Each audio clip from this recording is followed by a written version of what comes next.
We've got advisors for both candidates with us this morning. Nicole Wallace for the McCain campaign, Robert Gibbs for the Obama campaign. Good morning to both of you.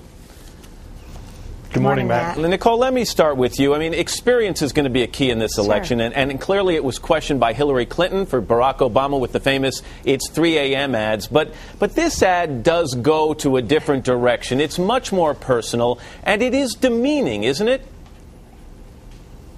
Well, look, this ad is in some ways a celebration of his celebrity. I mean, I don't think there's much to debate this morning about whether he is or is not a celebrity. The ad, though, if you watch the whole thing, and I hope you will show it in its entirety, because it makes a very serious and sober point. There are two big roadblocks on our way to economic recovery, and they include our dependence on Mideast oil and a move by the Obama campaign to raise taxes on just about every American. Well, then, Nicole, why bury if that's the entirety? If that's the importance of the ad, why bury the lead? Why is it that the first thing we see are these images of Paris Hilton and Britney Spears? And as Savannah mentioned in her report, these are not, I have nothing against either one of them, but they're not known for their gravitas, and in some ways they have become the punchline of jokes. That's demeaning.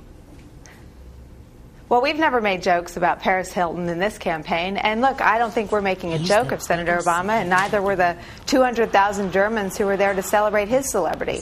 So, you know, again, we are going to focus in the next 90-some-odd days on talking about the issues where I think we are very much in line with what the American people want and expect from their next president. But no one can forget or overlook or obscure the fact that Barack Obama is the celebrity in this contest, and Senator John McCain, an American hero, is the underdog. All right, We're Robert, comfortable with that position. We embrace that position. Robert, let me bring you in here. So this issue of celebrity, what they're saying is there's all this raw excitement. There's this screaming and cheering, hundreds of thousands of people turning out at these events.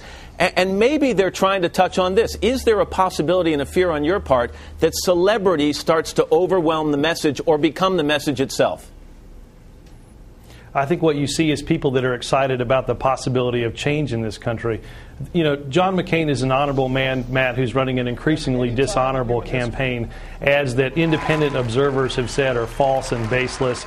The McCain campaign has very clearly decided that the only way to win this election is to become very personal and very negative. We believe that people will see that as nothing more than the same old politics and the same old policies of the last 8 years. What we need to do is something different to get our economy back on track, to cut health care costs, to cut gas prices, to reduce our dependence on foreign oil. Those are the issues, Matt, that we're going to spend the next 90-some-odd days talking about every single day. Nicole, I was reading something this morning where they say basically here's the stance on the McCain campaign. They cannot match the excitement, the crowds, the yelling, the cheering of the Obama campaign. So what they've decided to do is make those things, crowds, cheering, excitement, a negative.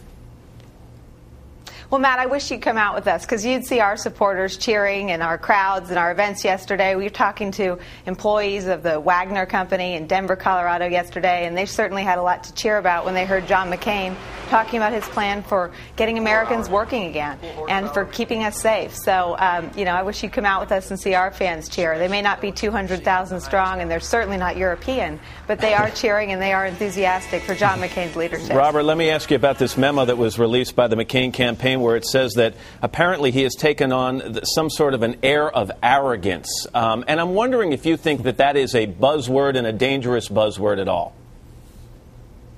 Look, Barack Obama is one of the most down-to-earth people that I've ever met. He's not arrogant. This campaign is taking nothing for granted. We're going to work every single day, just like I said, talking to voters, not about frivolous issues like Paris Hilton. We'll let the McCain campaign take care of that. We'll let them become very personal and very negative. We're going to talk about the issues they care about. Matt, we're in very serious times, and people want serious answers to serious problems. We think they're going to get that from Barack Obama. We'll let John McCain and his campaign scoop out footage of Paris Hilton or Britney Spears or whatever other person they want to put on TV. However, real quickly, Robert, and I'm running out of time, you did respond with a negative ad, so at what point is this a slippery slope, and do you risk having any claim to a higher ground? Well, look, we responded with what we think is the truth, which is the truth, which is independent observers that have called a series of ads, not just this ad, but a series of the last few ads that the McCain campaign has run as false, baseless attacks that they make with absolutely no evidence, including in this very same ad. Matt, that's the same false and same old tired politics that people are unfortunately used to, and they're tired of and that they want to change from. All right, let me see if I can stop it there, and hopefully I split it down the middle. Nicole, thanks very much. Robert, thank you as well. I appreciate both of your time this morning. Thank you, Matt.